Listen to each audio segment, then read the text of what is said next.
అందరికీ జేబీఎం. నేను రాజేష్ మహాసేన్. ఈ మధ్య జగన్మోహన్ రెడ్డి గారు మాట్లాడిన ఒక వీడియో చూశానండి. ఆ వీడియోలో ఆయన అంటున్నాడు జగన్ 2.0 అట.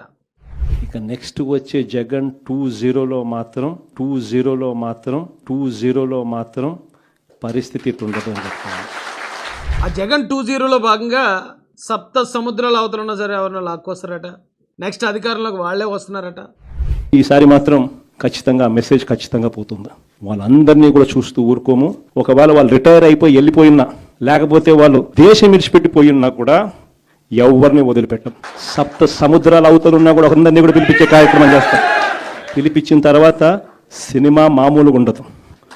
సినిమా మాత్రం అదో లెవెల్లో ఉంటుంది. సినిమా మాత్రం ఏ రకరకాలుగా ఆయన మాట్లాడాడండి. అయితే నాకు అనిపించింది ఏంటంటే ఆ ప్రోగ్రామ్ జగన్ 2.0 కాదు. యాక్చువల్గా డిజైన్ చేసినోడు 2.0 అని పెట్టుంటాడు. జగన్ గారు ఆయనకు తెలియకుండానే 2.0 అని పలికారు. 2.0 అంటే 2 జీరోలు అని అర్థం. 2 × 0 = 0. ఎందుకంటే ఆయన గతంలో అధికారంలో ఉన్నప్పుడు ఆయన ఈ రాష్ట్రానికి చేసింది 0, రేపు ఆయన గెలవటం అనేది కూడా 0.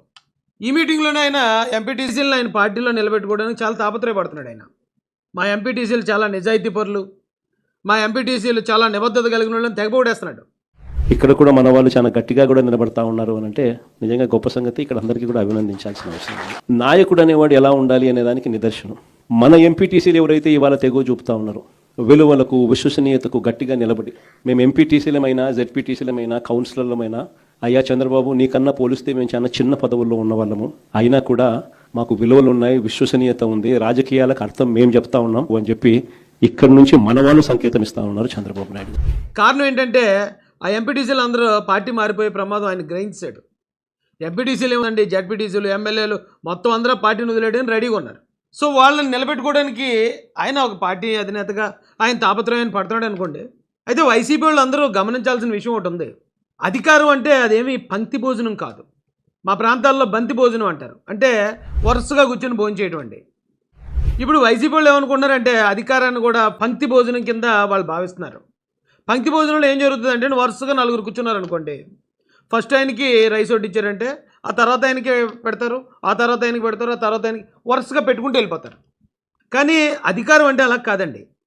వైసీపీ వాళ్ళు ఏం భావిస్తున్నారంటే 2009లో ఈ రాష్ట్రంలో కాంగ్రెస్ని గెలిపించారు, 2014 వచ్చేటప్పటికి తెలుగుదేశాన్ని గెలిపించారు, 2019కి వచ్చేటప్పటికి వైఎస్ఆర్ కాంగ్రెస్ పార్టీని గెలిపించారు, మళ్ళీ 2024కి తెలుగుదేశం, జనసేన, బీజేపీ కూటమిని గెలిపించారు. కాబట్టి మళ్ళీ 29లో మా వంతు వస్తుంది. అంటే వరుసగా చివరి ఉన్నవాడికి సాంబార్ వేశారంటే ఆడి తర్వాత ఆడికి, ఆడి తర్వాత ఆడికి, ఆ తర్వాత నాకు వచ్చేస్తుంది అనుకుంటున్నారు.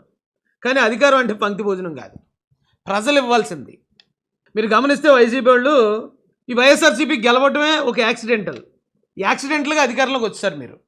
ఎందుకంటే 2014లో రాష్ట్రం విడిపోయిన పరిస్థితుల్లో చంద్రబాబు నాయుడు గారు మాత్రమే ఈ విభజన ఆంధ్రప్రదేశ్ని కాపాడగలడు, ఆంధ్రప్రదేశ్ మళ్ళీ డెవలప్ అవ్వాలంటే ఆయన ఒక్కడికే సాధ్యం అని చెప్పి ఆ రోజున కొత్తగా వచ్చిన జగన్ పార్టీ ఉన్నా కూడా, వాళ్ళ నాన్నగారు చనిపోయారనే సింపతి ఆయన మీద ఉన్నా కూడా ఆ రోజున చంద్రబాబు నాయుడు గారికి పట్టం కట్టిన రాష్ట్రం ఇది.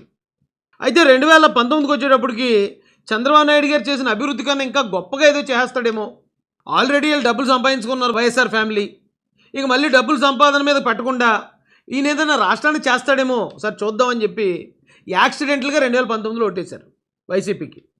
కానీ 2024కి వచ్చేటప్పటికి అయ్యబాబోయ్ జగన్ గారు మనం అనుకున్నట్టు కాదు, వైసీపీ మనం అనుకున్నట్టు కాదు, మన పార్టీ ఆంధ్రప్రదేశ్ బాగుండాలంటే చంద్రబాబు నాయుడు గారే ఉండాలి, లేకపోతే మన రాష్ట్రం అధోగతి పాలైపోద్దని మళ్ళీ మనం చంద్రబాబు నాయుడు గారిని తెచ్చి కూర్చోబెట్టుకున్నాం. ఈ రాష్ట్ర ప్రజలందరూ చేసిన పని అది. ఇక 2029 చూసుకోండి, 34 చూసుకోండి, ఎక్కడ చూసినా సరే ఈ చంద్రబాబు నాయుడు గారే ఉంటారు ఇక్కడ. ఎందుకంటే ఆల్రెడీ జగన్ గారిని చూసేశారు, ఆయన చెప్పిన అబద్ధాలన్నీ వినేశారు, ఆయన చేసిన దారుణాలన్నీ భరించేశారు. మళ్ళీ ఎవరు తెచ్చుకుంటారండి? కోరు ఎవడన్నా కొరువుతో తలగొక్కుంటాడా? కాబట్టి వైసీపీ వాళ్ళు ఏమైనా అలాంటి మెరుపు కళల్లో ఉంటే దయచేసి ఆ కళల నుంచి బయటపడండి. ఇదేమీ పంక్తి భోజనం కాదు. వరుసగా వీళ్ళైపోయి వీళ్ళకి, వీళ్ళైపోయి వాళ్ళకి, వాళ్ళైపోయి వాళ్ళకి ఆటోమేటిక్గా వెళ్ళిపోవడానికి.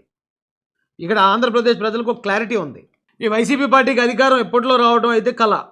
మీరు ఆ మెరుపు కళలు ఏం కనకుండా అవకాశం ఉంటే 11 సీట్లతో అయినా సరే, ఆ 11 సీట్లు అంటే గుర్తొచ్చింది.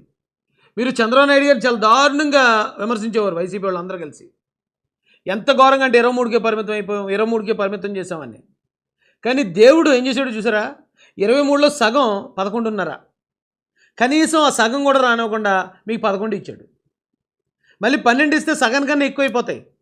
గతంలో మీరు 23 అని ఏలం చేసిన ఆ నెంబర్ కన్నా ఎక్కువైపోతాయి కాబట్టి 12 కూడా ఇవ్వకుండా 11కు పరిమితం చేశారు. అంటే ఏమైతే హేళన చేశారో దానిలో కనీసం సగానికి కూర్చోబెట్టారు మిమ్మల్ని దేవుడు.